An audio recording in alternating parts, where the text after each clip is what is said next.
जो समाज में अपने माँ बाप की संभावनाओं को, जो अपने माँ बाप के प्रति सकारात्मक सोच रखता है, जो व्यक्ति अपने माँ बाप का सम्मान करता है, जो व्यक्ति अपने माँ के आंसू की कदर करता है, जिस बच्चे को चिंता होती है कि आज रात मेरे खाते समय बिना भोजन की मेरी माँ सोई, क्योंकि उसने सबको खिलाया, उसके मेहमान आए उनको भी खिलाया। आपको सब्जी अच्छी लगी, आप एक कटोरी के बदले 2 खा जाते हो, आपको भूख लगी तुम 4 के बदले 5 खा जाते हो, लेकिन कभी नहीं कहते हो कि माँ तेरे लिए कुछ बचा या नहीं बचा।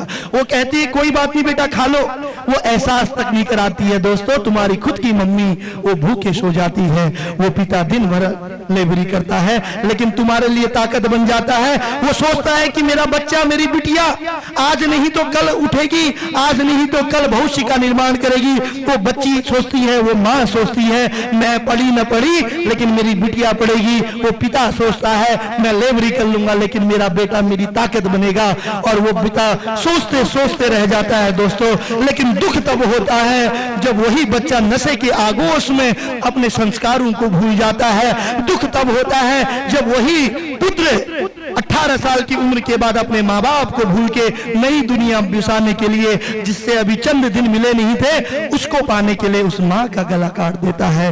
दुख तब होता है बेटा जब वही औलाद बड़े होके अपने माँ बाप के ऊपर हथियार उठा देता है। दुख तब होता है जब वही औलाद बड़े होके अपने माँ बाप को वृद्धाश्रम में डाल देते हैं। दुख तब होता है जब वो माँ, बच्चा पीठ में पल रहा होता है, वो माँ को तकलीफ होती है। हम कहते हैं कि माँ किसे कहते हैं? मैं कह रहा हूं दुनिया में सबसे बड़ा अगर वाहिगुरु कोई है तो माँ है, दुनिया में कोई सबसे बड़ा रब है तो माँ है, दुनिया में सबसे बड़ा कोई भगवान है तो वो माँ है, क्योंकि उस माँ के बराबर कष्ट कोई सहन नहीं कर सकता, और जो अपने माँ को समझ जाए वो विश्व का निर्माण कर सकता है। तो इसलिए कभी किसी के लिए जीना है, देश समाज बात की बात है, सबसे पहले अपने माँ बाप की दीर्घायु की कामना कीजिए, क्योंकि वो माँ बचपन से लेके बुढ़ापे तक रोकती है। जब बच्चा पेट में होता है वो माँ रोते रोते मुस्कुराती है, जब बच्चा पैदा हो जाता है वो माँ उसको खिलाती है, लेकिन खुद भूखे रह के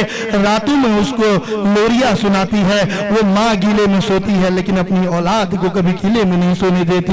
वो बच्चा आज बड़ा हो गया, वो दुनिया बसाने के लिए, अंग्रेजी बोलने के लिए विदेशों में चला जाता है। वो माँ इस आस में आज भी रोती है कि काश उसका बेटा आएगा। वो माँ कल भी रोती थी, वो बच्चों को खिलाती थी, भूखे रहती थी, लेकिन आज वो बच्चा जब माँ को अनाथालय में छोड़ता है तो वो माँ 2 रोटी के लिए रोती है। तो ये कैसी मातृभूमि, ये कैसी युवा शक्ति, ये कैसा देश, ये कैसा युवा राष्ट्र जो माँ बाप की भावनाओं का सम्मान नहीं कर पाया, वो भारत माँ का सम्मान क्या करेगा? जो अपने बूढ़े माँ बाप का नहीं हो पाया वो हिंदुस्तान का क्या हो पाएगा?